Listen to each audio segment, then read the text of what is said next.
Hello बच्चों, कैसे हो आप सब और कैसी चल रही है आप सभी की तैयारी। आई होप कि आप सभी बहुत अच्छे होंगे और अपने हिंदी की तैयारी भी बहुत ही शानदार तरीके से कर रहे होंगे। वैसे स्टूडेंट, आज का जो ये वीडियो है ना, ये क्लास 12 हिंदी का एक बहुत ही ज्यादा स्पेशल वीडियो है। आज के इस वीडियो में हम आपके लिए लेकर आए हैं क्लास 12 हिंदी 2026 वाले स्टूडेंट्स के लिए टॉप 6 यानी कि 6 ऐसे महत्वपूर्ण जीवन परिचय को, यानी कि जिसको हम साहित्यिक परिचय भी बोलते हैं। तो मैं आपको 6 ऐसे महत्वपूर्ण साहित्यिक परिचय आज मैं आपको बताऊंगा ना, जो आपका हिंदी में 10 नंबर बिल्कुल पक्का करवा देंगे मेरे भाई। आप सभी को पता है कि हिंदी एक स्कोरिंग सब्जेक्ट होता है और हिंदी में बहुत सारे ऐसे टॉपिक होते हैं जो 100% फिक्स होते हैं। तो हमारा जो जीवन परिचय है भैया ना, या साहित्यिक परिचय है, ये भी 100% फिक्स वाला टॉपिक है। यानी कि जो साहित्यिक परिचय आज मैं आपको बताने वाला हूं वही आएगा। आप लिखकर ले लीजिए, गारंटी है। कोई भी हिंदी का टीचर बता सकता है भैया कि आपके 12th हिंदी में कौन सा जीवन परिचय इस बार आने वाला है। 12th में हम इसको साहित्यिक परिचय कहते हैं। कैसे इसको लिखना है, टॉप 6 कौन कौन से साहित्यिक परिचय जिनको याद करने से आपका 10 नंबर कंप्लीट हो जाएगा, एक एक करके हम सबको पढ़ेंगे। और एक चीज और ध्यान रखिएगा, देखो हमारे बोर्ड एग्जाम में 5 नंबर लेखक का साहित्यिक परिचय आता है 5 नंबर का, और 5 नंबर का आता है कवियों का साहित्यिक परिचय। तो हम क्या करेंगे, हम दोनों के साहित्यिक परिचय को पढ़ेंगे। 3 लेखक का पढ़ेंगे और 3 कवियों का साहित्यिक परिचय पढ़ेंगे। तो चलिए शुरू करते हैं मेरे भाई। सबसे पहले हम लेखकों का साहित्यिक परिचय पढ़ेंगे, फिर कवियों का। तो लेट्स स्टार्ट। बस आप लोग वीडियो को कर देना लाइक, चैनल पर नए हो तो चैनल को कर लेना सब्सक्राइब। चलिए शुरू करते हैं। सबसे पहले हम लेखकों का साहित्यिक परिचय देखते हैं।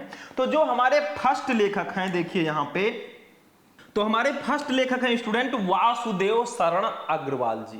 अगर हम साहित्यिक परिचय की बात करें तो हिंदी गद्य में जो हमारे टॉप 3 जो लेखक हैं उनमें वासुदेव शरण अग्रवाल जी सबसे टॉप पर हैं। इनका जो साहित्यिक परिचय है ना, वो अक्सर पूछा जाता है। तो चलिए लिखते हैं, इसको समझते हैं। हम 6 एक एक करके जो 6 हमारे साहित्यिक परिचय हैं सबको पढ़ेंगे। टाइम भले ही लगे लेकिन 10 नंबर आज हम कंप्लीट करवा के रहेंगे। जब तक है हम नो टेंशन। देखो वासुदेव शरण अग्रवाल, इसमें आपको करना क्या है, सबसे पहले एक छोटा सा हेडिंग डालना है जीवन परिचय।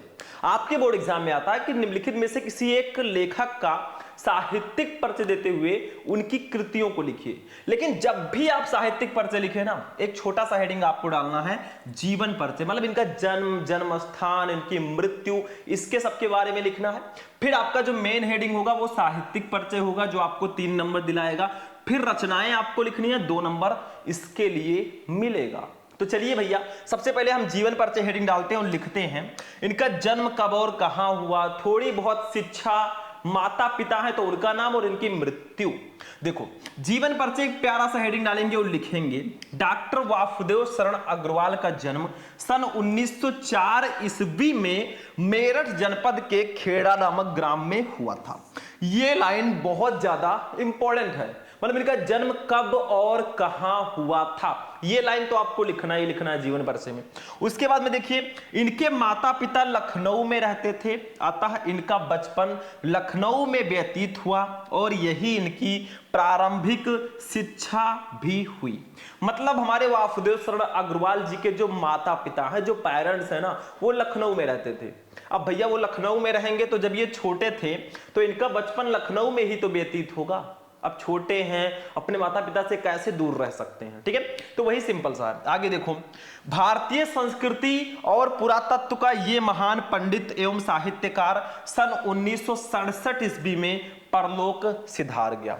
और आखिरकार वो दिन आ ही गया जो एक दिन सबका आना है। मतलब देखो इनकी भारतीय संस्कृति का और पुरातत्व का जो ये महान पंडित है ना एवं साहित्यकार, सन 1967 ईस्वी में परलोक सिधार गया। लगभग 63 के एज में इनकी मृत्यु हो गई। तो जीवन परिचय जब आप लिखे ना मेरे भाई, तो ऐसे एक छोटा सा जीवन परिचय लिख देना। एक तरीका और है, आप एक बॉक्स बनाकर भी यहां पे लिख सकते हैं। ऐसे बॉक्स बनाकर आपने देखा होगा, उसमें इनका नाम, ठीक है, जन्म स्थान, जन्म कब हुआ, ठीक है, माता पिता, ये सब आप उस तरह भी लिख सकते हैं। अगर आप लोग कहेंगे तो मैं वैसा भी बता दूंगा। दूसरा जो हमारा हेडिंग होगा, मेन हेडिंग, वो होगा साहित्यिक परिचय। देखो जीवन परिचय और साहित्यिक परिचय में डिफरेंस क्या होता है ये भी मैं बता दूं। जीवन परिचय का मतलब इनका जन्म कब और कहां हुआ, इनके जन्म के बारे में आपको लिखना होता है, जन्म कब और कहां हुआ, मृत्यु कब हुई। साहित्यिक परिचय में इनका हिंदी साहित्य में कैसा परिचय है, ये क्या थे, कैसी रचनाएं करते थे, ये सब आपको साहित्यिक परिचय में लिखना होता है। देखो ध्यान से, डॉक्टर अग्रवाल भारतीय संस्कृति, पुरातत्व और प्राचीन इतिहास के प्रकांड पंडित एवं अन्वेषक थे। मतलब डॉक्टर अग्रवाल जी हमारे जो हैं ये भारतीय संस्कृति, पुरातत्व और प्राचीन इतिहास के प्रकांड पंडित एवं अन्वेषक थे।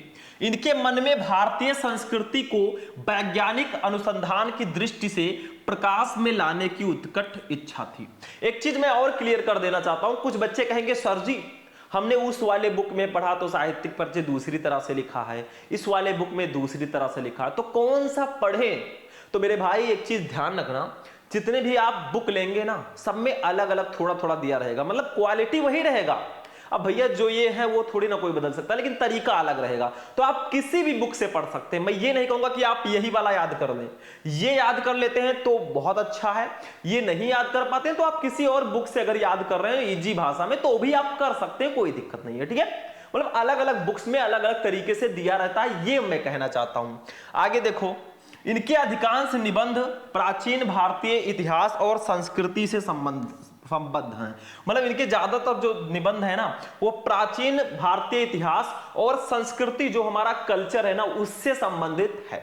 आगे देखो, इन्होंने अपने निबंधों में प्रागैतिहासिक, वैदिक एवं पौराणिक धर्म का उद्घाटन किया। मतलब इनके जो निबंध हैं उसमें इन्होंने प्रागैतिहासिक, वैदिक एवं पौराणिक धर्म का उद्घाटन किया। मतलब इनके जो रचनाएं हैं वो कैसी थी, कैसी कैसी रचनाएं करते थे, ये सब आपको साहित्यिक परिचय में लिखना होता है। आगे देखो, ये थोड़ा सा बड़ा लिखना है क्योंकि यही आपको 3 नंबर देगा। साहित्यिक परिचय देते हुए रचनाएं पूछी जाती है, जीवन परिचय तो आप छोटा सा लिख देंगे ठीक है, लेकिन ये मेन है हेडिंग, ठीक है। आगे देखो, निबंध के अतिरिक्त इन्होंने पाली, प्राकृत और संस्कृत के अनेक ग्रंथों का संपादन और पाठ शोधन किया। जायसी के पद्मावत पर इनकी टीका सर्वश्रेष्ठ मानी जाती है। इन्होंने बाणभट्ट के हर्षचरित का सांस्कृतिक अध्ययन करके, ठीक है, सांस्कृतिक अध्ययन प्रस्तुत किया। तो इतना इनके साहित्यिक परिचय में लिखना है जो बेहद ज्यादा जरूरी है। तो साहित्यिक परिचय समझ में आ गया। आगे देखते हैं है कि नहीं है, शायद नहीं होगा, रचनाएं आ गई होंगी। हाँ, तो ये इनका साहित्यिक परिचय, अगर ऐसे लिख दोगे ना तो एग्जामिनर भी ऐसे लिख देगा, 3 नंबर आपके नाम, ठीक है। चलो अगला देखते हैं मेरे भाई। ये देखो, अब आ जाते हैं इनकी रचनाओं पे। रचनाओं के लिए आपको 2 नंबर मिलता है। अब रचनाएं कैसे लिखेंगे, देखो रचनाएं हेडिंग डालेंगे और लिखेंगे इनकी प्रमुख रचनाएं निम्न है। आप हेडिंग वाइज अगर रचनाएं लिखते हो भैया ना बहुत अच्छा रहेगा। अगर आप ऐसे कुछ हेडिंग डाल के, जब देखो निबंध संग्रह इनके कौन कौन से हैं, पृथ्वीपुत्र, कल्पलता, कला और संस्कृति, कल्प वृक्ष, भारत की एकता, माता भूमि पुत्रो अहम पृथिव्या, वागधारा आदि इनके प्रसिद्ध निबंध संग्रह हैं। ऐसे लिख देना। शोध प्रबंध वाली रचनाएं जो इनकी है पाणिन कालीन भारतवर्ष है, ठीक है। आलोचना ग्रंथ में इन्होंने पद्मावत की संजीवनी व्याख्या की तथा हर्षचरित का सांस्कृतिक अध्ययन किया। संपादन में इन्होंने पाली, प्राकृत और संस्कृत के एकाधिक ग्रंथों का संपादन भी किया।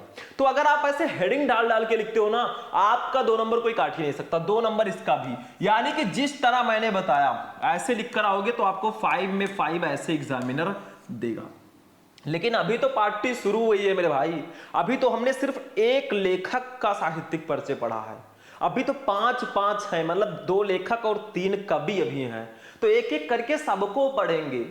ये 10 नंबर कंप्लीट करने वाली क्लास है। ऐसा बिल्कुल नहीं है कि आपने एक देख लिया बस चले जाओ, बिल्कुल ऐसा मत करना। मैं स्क्रीनशॉट लेने का मौका भी आपको दे रहा हूं, चलो ले लो, तब हम दूसरा वाला देखते हैं। पहले आप लोगों को स्टार्टिंग से मैं दे रहा हूं, ठीक है। ये देखो, यहां से आप लोग स्क्रीनशॉट ले लो। पहले इसका स्क्रीनशॉट लो फटाक से, ठीक है, तुरंत जस्ट। फिर इसका स्क्रीनशॉट ले लो तुरंत, फिर इसका स्क्रीनशॉट ले लो। हो गया, चलो आगे बढ़ते हैं मेरे भाई। अब हम देखते हैं अपने दूसरे जो लेखक हैं, ये बहुत इंपॉर्टेंट लेखक हैं हमारे आचार्य महावीर प्रसाद द्विवेदी जी, 5 नंबर ये आपका कंप्लीट कराएंगे।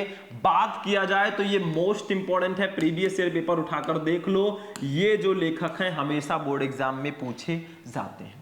मतलब वासुदेव शरण अग्रवाल, आचार्य हजारी प्रसाद द्विवेदी, इनको बिल्कुल भी मिस मत करना। देखो जीवन परिचय यहां पे भी पहला हेडिंग रहेगा, सेम वही प्रोसेस। पहले आप एक छोटा सा जीवन परिचय लिखोगे, फिर साहित्यिक परिचय लिखोगे, फिर रचनाओं को लिखोगे। तो जीवन परिचय देखो, हिंदी के श्रेष्ठ निबंधकार आचार्य हजारी प्रसाद द्विवेदी का जन्म सन 1907 ईस्वी में 1907 ईस्वी में बलिया जिले के दूबे का छपरा नामक ग्राम में हुआ था।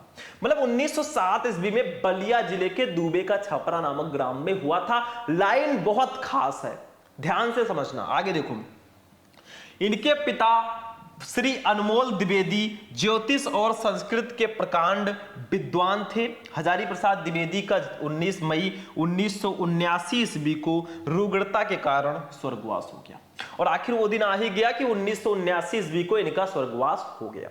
देखो यहाँ पे जो द्विवेदी लिखा है भैया, इसको ऐसे भी लिख सकते हैं आप लोग, कंफ्यूज मत होना, वो थोड़ा सा टेक्स्ट इधर उधर हो गया, ऐसे भी लिख सकते हो, ठीक है, समझ में आ रहा है। तो ये आपका हो गया। चलो जीवन परिचय हो गया। साहित्यिक परिचय देखो भैया, साहित्यिक परिचय की अगर बात की जाए तो ये बहुत महान हमारे लेखक हैं, तो साहित्यिक परिचय थोड़ा अच्छे से लिखिएगा भैया। लिखना सबका अच्छे से है, जिसने भी रचनाएं की है ना सब महान है, मैं सबको महान मानता हूं। साहित्यिक परिचय देखो, हजारी प्रसाद द्विवेदी साहित्य के प्रख्यात निबंधकार, इतिहास लेखक, अन्वेषक, आलोचक, संपादक तथा उपन्यासकार के अतिरिक्त कुशल वक्ता और सफल अध्यापक भी थे। इतनी सारी क्वालिटी जिनके अंदर थी। हम तो एक टीचर हैं, आप एक स्टूडेंट हो, ये क्या क्या थे? ये जो है निबंधकार थे, इतिहास लेखक थे, अन्वेषक थे, आलोचक थे, संपादक थे और उपन्यासकार भी थे, और इसके अतिरिक्त कुशल वक्ता एवं सफल अध्यापक भी थे।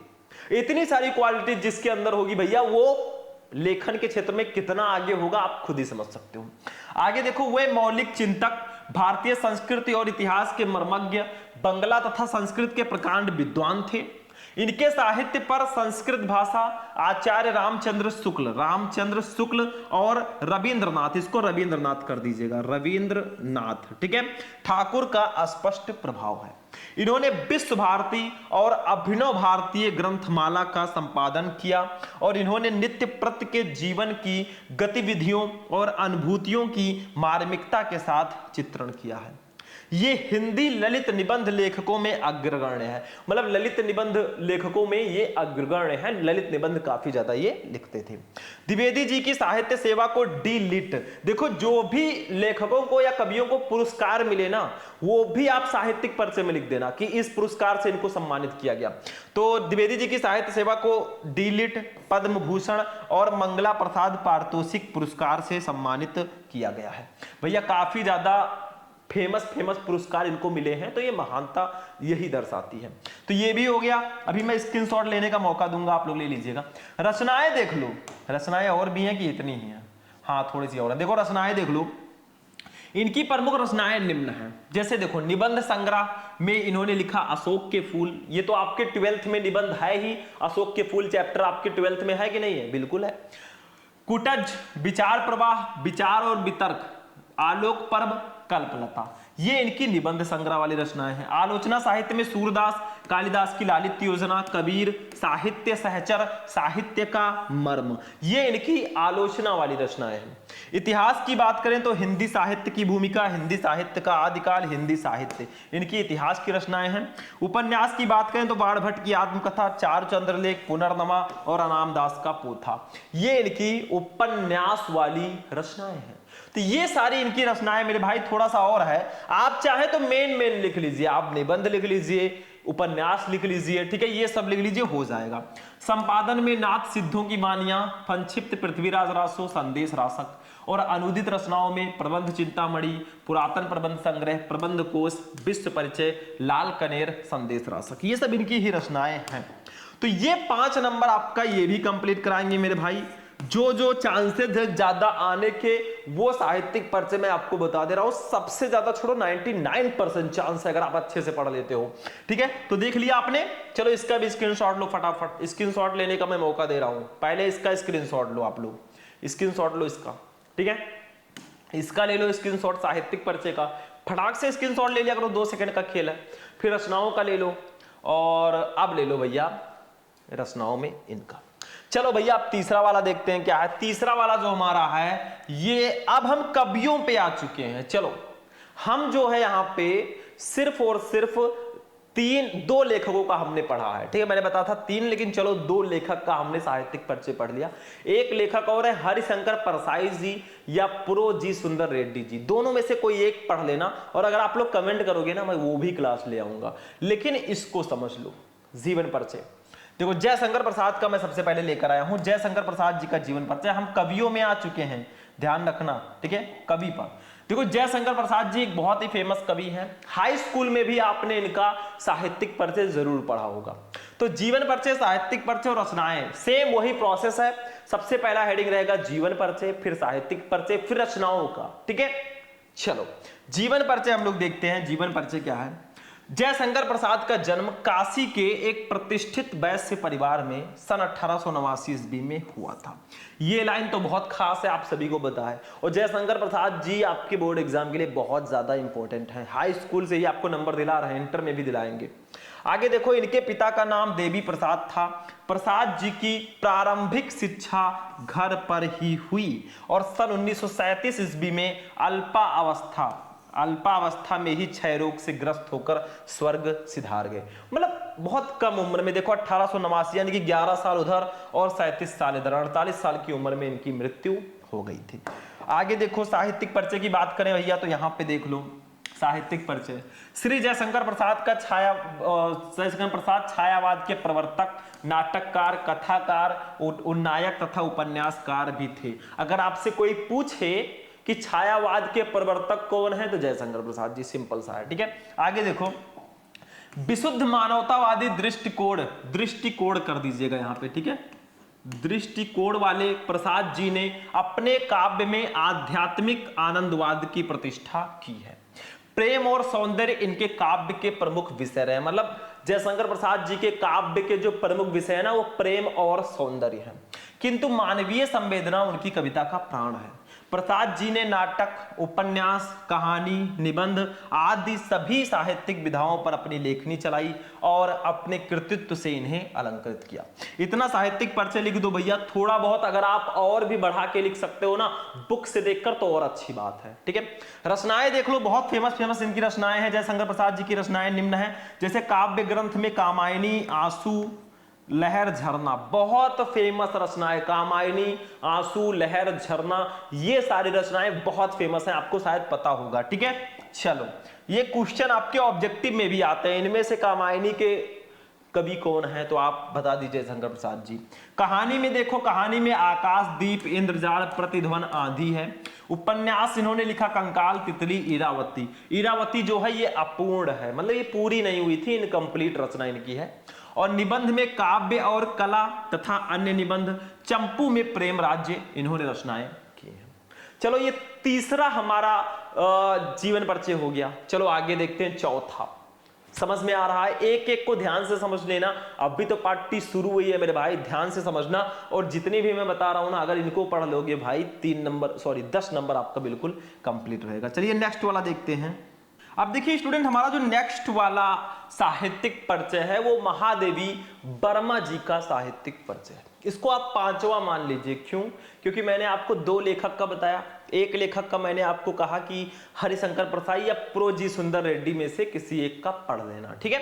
अब कवियों में हम 3 पढ़ेंगे, तो ये 5वां हुआ। 3 लेखक, एक आपके जयशंकर प्रसाद जी कवि में और एक ये 5वां, ठीक है। इसके बाद एक और है, मतलब लेखक का एक मैंने यहाँ पे मिस किया है, वो आप पढ़ लेना अपने अकॉर्डिंग, या आप कमेंट करेंगे मैं क्लास ले आऊंगा। देखो महादेवी वर्मा जी को देख लेते हैं, बहुत ही फेमस कवित्री हैं। बोर्ड एग्जाम में तो ये भैया बार बार एग्जाम में आती है। अगर साहित्यिक परिचय की बात की जाए तो जीवन परिचय सबसे पहले हेडिंग डालेंगे, वही सेम प्रोसेस सब में रहेगा, ठीक है। बस आपको इनके बारे में सारी चीजें लिखनी। जीवन परिचय, महादेवी वर्मा का जन्म फर्रुखाबाद के एक शिक्षित कायस्थ परिवार में सन 1907 ईस्वी में होलिका दहन के दिन हुआ था। मतलब महादेवी वर्मा जी का जो जन्म है ना, फर्रुखाबाद के एक शिक्षित परिवार में, मतलब एजुकेटेड फैमिली में सन 1907 ईस्वी में होलिका दहन के दिन हुआ था। इन्होंने FA, BA और MA परीक्षाएं सम्मान सहित उत्तीर्ण की। मतलब इन्होंने FA, BA और MA परीक्षाएं उत्तीर्ण की है। ये किया है इन्होंने। 11 सितंबर 1987 ईस्वी को इस महान लेखिका का स्वर्गवास हो गया, यानी कि लगभग 80 साल की एज में इनका स्वर्गवास हो गया था। ठीक है, इतना हो गया आपका जीवन परिचय। साहित्यिक परिचय की बात कर लें तो ये देखो, साहित्यिक परिचय में क्या लिखोगे आप लोग, महादेवी वर्मा जी का प्रमुख रचना क्षेत्र काव्य है। मतलब महादेवी वर्मा जी ज्यादातर काव्य रचनाएं करती थी। ठीक है, बहुत कम इनके निबंध मिलेंगे आपको। आगे देखिए, इनकी गणना छायावादी कवियों की बृहद चतुष्टयी, मतलब छायावादी ये कवित्री हैं, और जो छायावादी कवि के सबसे फेमस कवि हैं जैसे प्रसाद जी, प्रसाद का मतलब जयशंकर प्रसाद, पंत जी, ऋषभ पंत नहीं, सुमित्रा नंदन पंत जी, निराला, सूर्यकांत त्रिपाठी निराला जी और महादेवी वर्मा जी, ये 4 छायावादी युग के सबसे फेमस कवि हैं। ठीक है, आगे देखो, में होती है, मतलब इनकी गणना जो है छायावादी कवियों की बृहद चतुष्टयी में होती है। इनके काव्य में वेदना की प्रधानता है। आप देखोगे तो थोड़ा सा इनके काव्य में सैडनेस, जिसको हम लोग बोलते हैं अपनी भाषा में, वेदना की प्रधानता है। काव्य के अतिरिक्त इनकी बहुत सी श्रेष्ठ गद्य रचनाएं भी हैं, गद्य लिख दीजिएगा, रचनाएं भी हैं। चांद नामक पत्रिका का संपादन करके इन्होंने नारी को अपनी स्वतंत्रता और अधिकारों के प्रति सजग किया है। मतलब चांद पत्रिका का संपादन किसने किया, अगर ऑब्जेक्टिव क्वेश्चन में आता है तो आप बोल दीजिए बिना डाउट के, महादेवी वर्मा जी ने। भारत के राष्ट्रपति से इन्होंने पद्म भूषण की उपाधि प्राप्त की, मतलब हमारे जो इंडिया के राष्ट्रपति है ना, उन्होंने इनको पद्म भूषण की उपाधि दी है। ठीक है, आगे देखो, हिंदी साहित्य सम्मेलन की ओर से इन्हें शक्सरिया पुरस्कार मिला तथा मंगला प्रसाद पारितोषिक से सम्मानित किया गया। मई 1983 ईस्वी में भारत भारती तथा नवंबर 1983 ईस्वी में यामा पर ज्ञानपीठ पुरस्कार से इन्हें सम्मानित किया गया। मतलब जितने पुरस्कार हैं सब हमारी महादेवी वर्मा जी के पास हैं। सोचो इनको क्या क्या मिला, भारत के राष्ट्रपति जी ने पद्म भूषण दिया, फिर उसके बाद में हिंदी साहित्य सम्मेलन की तरफ से इन्हें शक्सरिया पुरस्कार और मंगला प्रसाद पारितोषिक मिला। 1983 ईस्वी में भारत भारती पुरस्कार मिला और 1983 ईस्वी में ही इनको ज्ञानपीठ पुरस्कार भी मिला। 4-5 पुरस्कार इन्हीं के नाम है। ठीक है, आगे देखो, रचनाएं देख लो, इनकी रचनाएं बहुत फेमस कवित्री हैं। महादेवी जी की, वर्मा जी की रचनाएं निम्न है, जैसे काव्य में आप देखोगे तो निहार, रश्मि, नीरजा, सांध्य गीत, दीप शिखा, यामा, ये इनकी रचनाएं हैं काव्य वाली। यामा जो है बहुत फेमस रचना है, आप सभी को पता होगा। ठीक है, सारी की सारी फेमस है।